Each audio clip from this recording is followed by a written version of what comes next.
Oke, kita akan memulai pemrograman website ya. Di materi pertama kita akan bahas mulai dari mengapa kita memilih Laravel, kemudian instalasi starter kits-nya, dan nanti sampai pada install JetBrains ya. Oke, yang pertama, kenapa kita harus menggunakan Laravel? Ya, ini bukan sebuah keharusan ya. Jadi di pemrograman website modern yang saat ini banyak digunakan, yaitu dapat menggunakan Todo Initjar ataupun Laravel. Tapi dari beberapa tren yang ada, bahwasannya Laravel yang umum digunakan saat ini dan paling banyak diperlukan oleh industri. Nah, mengapa demikian? Ya, kalau dilihat dari halaman websitenya ya, ini menjelaskan bahwa kenapa harus memilih Laravel. Yang pertama, Progressive Framework. Katanya bahwa Laravel ini dokumentasinya mudah, kemudian lengkap, serta video tutorialnya sangat membantu kita untuk mengembangkan sebuah website. Kemudian lengkap juga dengan dependensi lainnya seperti web service, API, unit testing, kemudian nanti ada autentikasi, authorization, jadi lengkap. Kemudian yang kedua adalah scalable framework. Artinya apa? Bahwa framework ini sangat memungkinkan untuk digunakan sebagai pengembangan website yang kedepannya akan selalu berkembang. Artinya kemungkinan di pertengahan jalan ada penambahan fitur dari sebuah website. Nah, dengan framework Laravel ini, hal itu bisa dimungkinkan.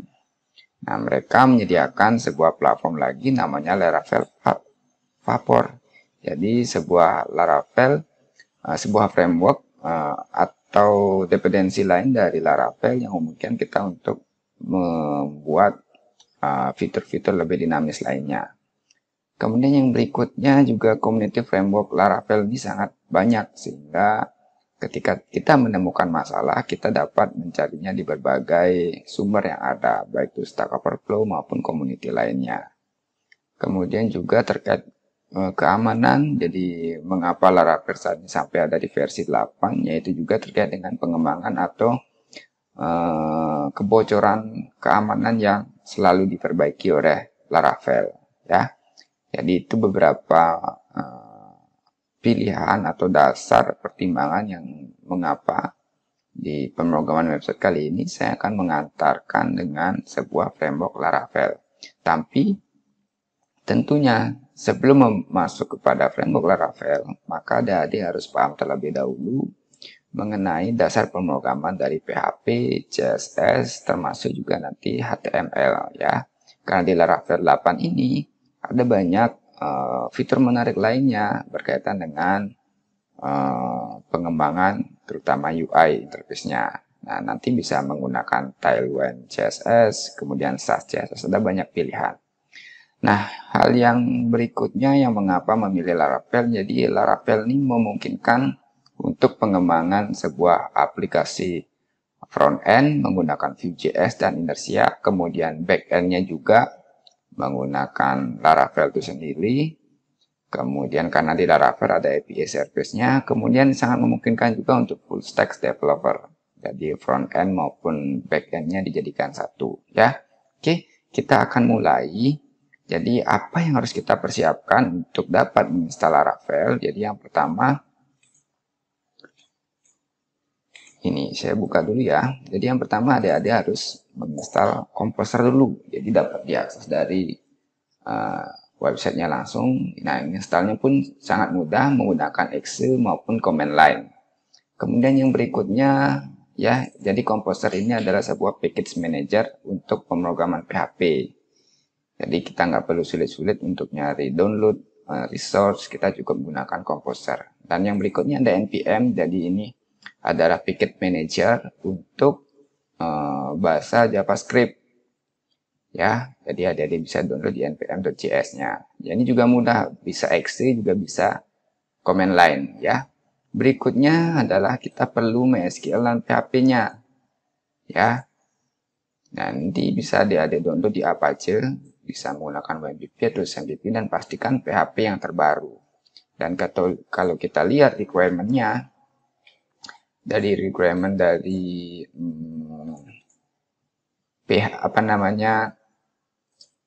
Laravel itu sendiri, rasanya mereka masih support ke PHP versi 73 kalau nggak salah ya. PHP versi 73. Ya, jadi kalau sekarang adik-adik install PHP sudah versi 8 ya, bisa langsung di install dari apache.org-nya. Kemudian berikutnya baru kita akan mulai dari Laravel 8 ya. Oke, untuk itu jadi dipersiapkan dulu. Kita akan mulai dari komposernya. Jadi kalau komposer sudah berhasil diinstal, maka akan muncul tampilan seperti ini ya. Jadi ini komposer sudah bisa digunakan. Berikutnya kita akan memilih di mana website kita akan disimpan. Jadi aplikasi kita akan disimpan. Kita gunakan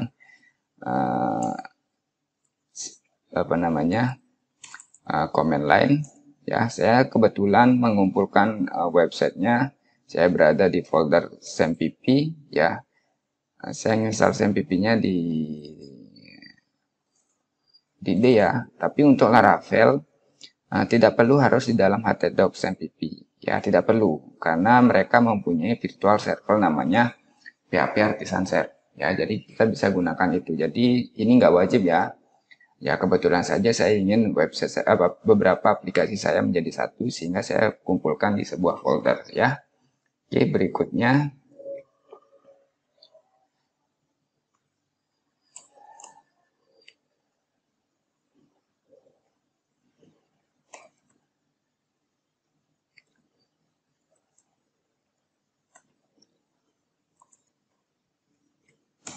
nah, di sini saya akan install aplikasi Laravelnya ya. Nah, saya langsung copy saja ya. Jadi kita cukup copy, kita ambil bagian dari sini ya. Kita ambil dari install via Composer. Jadi ini baik Linux maupun Windows, cukup install dari Composer ini. Ya, saya akan copy aja di sini. Kemudian saya kasih nama mau ya, Medical Object Identifier ya. Ini ya nama asal aja, jadi disesuaikan dengan kebutuhan adik-adik ya. Oke, saya kasih nama MOI project saya. Oke, setelah itu tinggal tunggu beberapa detik ya, tidak lama, paling tidak 1 menit.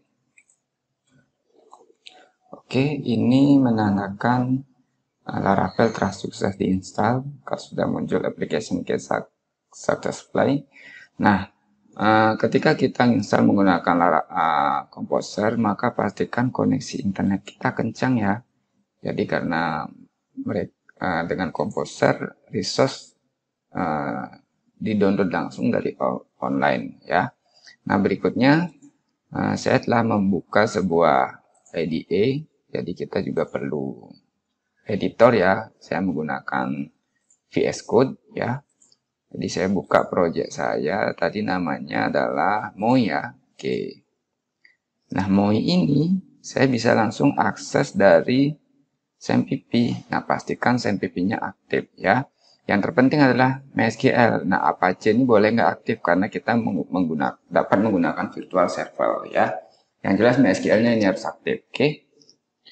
Nah, ketika saya belum menggunakan virtual server, saya dapat mengakses aplikasinya itu melalui localhost yaitu MOI. Oke. Jadi ini ya, tetapi ini belum public. Saya harus klik publicnya dulu. Nah, ini bisa diakses ketika saya menaruh projectnya di dalam folder htdocs. Tapi kalau adik-adik yang tidak menaruh project dalam htdocs, artinya tidak menggunakan web server SMPP, maka kita dapat menggunakannya melalui virtual server. Ya, ini PHP Artisan Serve ya. Kita tinggal jalankan, kemudian kita memperoleh URL. Ini kita tinggal ikutin, ini ada terbuka ya. Jadi dapat URL 127.0.1.8.000 ya. Nah, ini menandakan bahwa Laravel kita telah siap untuk digunakan. Oke. Nah, setelah ini apa yang harus kita lakukan ya? Nah, ada beberapa dependensi lainnya berkaitan dengan Laravel yang mesti di-download, terutama berkaitan dengan UI yaitu user interface. Ya, jadi kalau kita melihat dari struktur projectnya, kita bisa lihat ini masih kosong, ya, belum bisa digunakan. Ya, nah kalaupun mau digunakan, jadi di controller kita bisa masukkan di sini. Kita buat controller di HTTP di folder apps, kemudian nanti model kita taruh di sini. Ya, untuk model koneksi ke database. Kemudian berikutnya public, ini adalah untuk aset terkait dengan CSS, JavaScript, ataupun media lainnya. Kemudian terdapat resource, ini berkaitan dengan view, ya, nanti view yang kita taruh untuk halaman user itu ada di sini. Kemudian storage ini berkaitan dengan upload, ya, uploadan kita. Misalnya kita ada ngupload gambar, foto profil dan lainnya ada di sini. Oke. Berikutnya adalah berkaitan dengan library lainnya masuk ke vendor. Jadi di sini ada banyak library yang berhubungan. Kalaupun kita install library baru akan masuk ke sini. Kemudian yang paling pertama harus kita lakukan konfigurasi adalah di INV, ya. Jadi di INV ini yang pertama kita harus konfigurasi nama boleh, ya ini. Nah, yang untuk saat ini saya akan mengkonfigurasi database terlebih dahulu. Jadi saya membuat database MOI. MOI ya, DB MOI saya kasih nama. DB_MOI, username-nya root, passwordnya kosong. Nah, kemudian saya akan buat itu. Ini saya menggunakan IDE untuk koneksi saya ke MySQL menggunakan Workbench. Jadi saya buat DB MOI. Saya kosongin aja karena nanti kita nginstal dependensi, beberapa akan langsung terinstall database-nya. Ya, kayak misalnya autentikasi, kemudian JetBrains-nya juga nanti langsung install token dan segala macamnya di sini ya. Kita coba nanti, oke. Itu saja konfigurasi dasar dari Laravel ini. Selanjutnya kita akan install starter kit lainnya yaitu JetBrains ya. Kita coba lihat di tutorialnya ya. Jadi kita masuk ke starter kit. Oke. Nah, ada Laravel Bridge. Jadi Laravel Bridge ini termasuk juga autentikasi feature. Kemudian UI juga. Kalau di Laravel 6 sama 7, dulu saya menggunakan Laravel 6 sama 7 masih menggunakan Laravel UI. Jadi sederhana. Jadi Laravel UI itu dia murni baru berisi fitur autentikasi, termasuk juga tampilan dari bootstrap-nya ya. Kemudian saat ini sudah ada Laravel Bridge, jadi hampir sama, cuman dia menggunakan template Tailwind CSS ya. Tambahannya seperti itu. Kemudian yang terbaru, jadi kita bisa menggunakan Laravel Jetstream ya. Tapi sebelum masuk ke Jetstream ini, sebaiknya kita disarankan untuk mempelajari dulu Laravel Bridge ya, karena beberapa dasar terkait autentikasi, kemudian authorization-nya itu semua ada di Laravel Bridge ya. Jadi pengembangan yang Laravel Jetstream ini hanya terkait dengan penggunaan Livewire sama token dan autentikasi lainnya. Oke, coba kita lihat langsung di official Jetstream-nya ya. Oke, ini saya sudah buka official Jetstream. Jadi apa itu sebenarnya Jetstream? Jadi Jetstream ini adalah sebuah framework Laravel ya, bagian dari dependensi Laravel yang dibangun untuk mendesain sebuah Laravel yang lebih menarik ya. Nah, maka dari itu beberapa fitur dihadirkan di Laravel Jetstream, mulai dari login, registration, ini sudah ada di Laravel UI ataupun di Laravel Breeze. Kemudian yang baru ada di Jetstream terkait email verification, two-factor autentikasi menggunakan Google Authenticator, kemudian session management, ini di mana saja aplikasi kita dilakukan login, di browser mana maupun di browser maupun di HP. Kemudian juga adalah API via Laravel Sanctum ya. Ini API Laravel Sanctum ini sangat berguna sekali ketika nanti mengembangkan pemrograman website yang lingkupnya lebih besar. Jadi ada front end developer, ada back end developer, maupun untuk mengembangkan website dengan interoperabilitas antar sistem. Jadi ini akan sangat berguna sekali. Kemudian berikutnya, jadi mulai dari Laravel Jetstream ini atau Laravel Breeze, mereka sudah menggunakan Tailwind CSS. Jadi ini opsional ya. Jadi bukan berarti ketika Laravel Jetstream kita harus menggunakan Tailwind CSS, tidak. Kita juga tetap bisa menggunakan Bootstrap.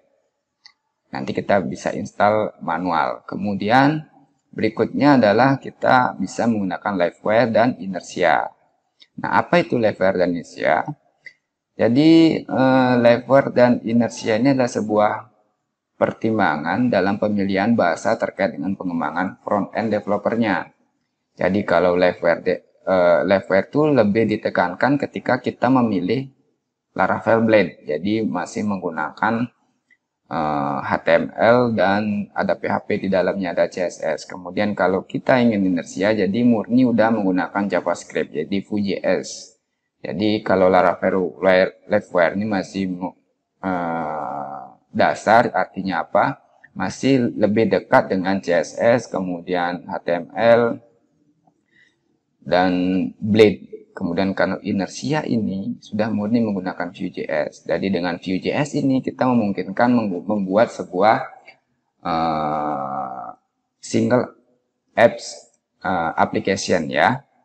Jadi single page application atau SPA, single page application. Jadi pernah nggak adik membuka sebuah aplikasi, jadi ketika klik menu, misalnya menu instalasi, ini aplikasi URL-nya nggak berubah, tidak terload. Kemudian klik autentikasi juga tidak ada aktivitas loading seperti ini. Nah, itulah single page application ya. Cuman kelemahannya adalah di single page application itu CEO-nya kita kurang bagus karena tidak ada request dari URL ini ke request dari beberapa URL ke Google ataupun search engine lainnya. Oleh karena itu, Inertia dan Vue.js ini memang lebih ditekankan ketika kita murni mengembangkan sebuah aplikasi, jadi bukan website ya. Ya, artinya tidak butuh SEO, tidak butuh rating, itu kita bisa gunakan Inertia dan Vue.js. Oke, jadi itu kita coba install langsung ya. Nah, kita tetap perlu Composer. Nah, kita cukup copy ini, kemudian kita masukkan ke Composer, ya kita run new terminal aja kali. Oke, kita tinggal tunggu, ini juga membutuhkan waktu beberapa detik. Oke, ini sudah selesai untuk instalasi JetBrains-nya. Setelah itu kita install Livewire-nya. Jadi kita install yang di atas saja ya. Karena nanti di dalam Livewire ini kita tidak perlu fitur semuanya. Kita akan masuk nanti ke dalam, lebih banyak kita akan menggunakan Blade ya. Oke, migration sukses. Nah, nanti akan ada beberapa file yang bisa dilihat di database ya. Ini jadi ada beberapa file yang diciptakan dari instalasi Livewire dan JetBrains ini. Oke, jadi sekali lagi kalau kita install Livewire berarti kita akan menggunakan Blade, tetapi kalau adik-adik mau menggunakan Vue.js maka adik-adik bisa install Inertia. Setelah itu kita baru akan install JavaScript-nya yang berkaitan dengan Livewire ini ya. npm install. Oke. Oke, setelah ini kita akan jalanin publish apa yang tadi telah kita install ya. Di kurang lebih seperti itu tahapannya. Jadi kalau di runtime itu beberapa resource kemungkinan akan terpisah, jadi akan dipublish masuk ke pada public ya. Setelah ini baru kita run migrate-nya. Jadi di run migrate ini, oke. Nah, kita bisa lihat di sini ketika kita install Laravel JetBrains ada beberapa migration terkait user table, session. Nah, ini migration ini sebenarnya menghubungkan antara aplikasi kita dengan database ya. Jadi mulai dari perubahan skema database, kemudian kalau kita lihat nih kayak ini. Jadi struktur database, kemudian atributnya kita bisa buat dari sini. Setelah itu kita run migrate. Nah, akan terbentuk otomatis database-nya, tabelnya di sini ya. Kita coba ya. Oke, kita run aja. Oke, sukses. Coba sekarang kita lihat. Oke, sudah tercipta beberapa tabel yang sebentar kita akan isi ya. Nah, perlu saya jelaskan bahwa kita tidak wajib menggunakan migration tersebut ya, tetapi alangkah lebih baik jika adik-adik bisa mengikuti langkah sesuai dengan pengembangan Laravel. Jadi kalau kita membuat sebuah model, kita pasti satu paket dengan migration-nya ya. Dan migration ini pasti selalu ada ketika kita install sebuah dependensi yang ada kaitannya dengan tabel di dalam database. Dan ketika adik-adik membuat tabel secara manual, jadi adik-adik bisa membuat tabel secara manual sesuai kebutuhan di sini tanpa menggunakan migration. Tetapi asalkan struktur tabelnya ada create add dan update add-nya. Ini penting. Ya, ini aja ada, selebihnya sesuaikan. Oke. Jadi itu berikutnya setelah ini jadi saya akan coba jalankan ya. Oke, ini udah selesai. Oke, sudah ya. Kita akan coba jalankan. Sorry, ini udah. Oke, apa jadinya? Oke. Oke, sudah ada menu login dan register ya. Kita coba ya. Oke, sudah. Kemudian register saya coba ya, karena tadi saya belum menginputkan user ini, belum ada user di database. Kita coba buat register dulu. Oke, ya ini halaman beranda ketika sudah berhasil masuk. Jadi termasuk autentikasi nanti ditangani oleh JetBrains ya. Nah, apa fitur yang ada di dalam JetBrains? Ya, kita bisa lihat ini ada CSS Tailwind kita digunakan, jadi lebih ringan dan lebih simpel. Kemudian ada Laracache dan autentikasi yang terpenting. Kemudian di dalamnya kita bisa setting beberapa hal. Misalnya terkait dengan nama kita. Kita tidak perlu lagi buat halaman profil, kita cukup tambahkan ini aja nanti ya. Kalau ini kan baru ada name sama email, kita nanti bisa isikan tanggal lahir, alamat, dan lain sebagainya. Dan yang terpenting, ada pengubahan password. Ya, ini yang belum ada di Laravel base sebelumnya. Kemudian ini juga penting tuh autentikasi faktor ya, menggunakan Google Authenticator. Nah, ini dari mana aplikasi kita login terhadap aplikasi ini. Kalau nanti misalnya ini di hosting secara online, nah, kalau adik-adik pernah membuka Facebook ataupun WhatsApp ya, WhatsApp webnya, maka terlihat kita login dari device mana saja. Nah, itu bisa kita logout sekalian. Jadi namanya manajemen session. Dan berikutnya ada delete akun. Ya, masih banyak lagi fiturnya yang bisa digunakan, termasuk API. API-nya nih di sini belum kelihatan, nanti kita bisa gunakan fitur API-nya. Dan ini beberapa fitur ini kita bisa nonaktifkan ya. Jadi saya masuk ke config dulu ya. Jadi di config ini kita bisa ngapain sih? Config ini berkaitan dengan beberapa konfigurasi terkait Laravel, termasuk Jetstream-nya ya. Dan untuk mematikan beberapa fitur tadi itu ada di Fortify. Ya, kita coba. Yang pertama, username, email, dan email ini bisa disetting. Loginnya nanti menggunakan username, nama, ataupun email. Kemudian rootnya juga bisa, home-nya bisa kita setting. Ya, home-nya ini ke dashboard atau ke halaman home, controller home ini juga bisa kita setting. Prefix, kemudian loginnya ini, limiternya ini secara default dia 5 kali limitnya. Nanti kita bisa setting dalam 1 menit dia hanya bisa login kalau salah ya, misalnya 2 kali, selebihnya udah nggak bisa login lagi. Itu bisa kita setting. Untuk autentikasi faktornya juga bisa kita setting ya. Berikutnya, nah ini fiturnya kita bisa disable. Kita nggak perlu nanti fitur registration, karena registration nanti kita buatkan berbeda, boleh ya. Misalnya saya tadi nonaktifkan ya, ini udah langsung hilang ya.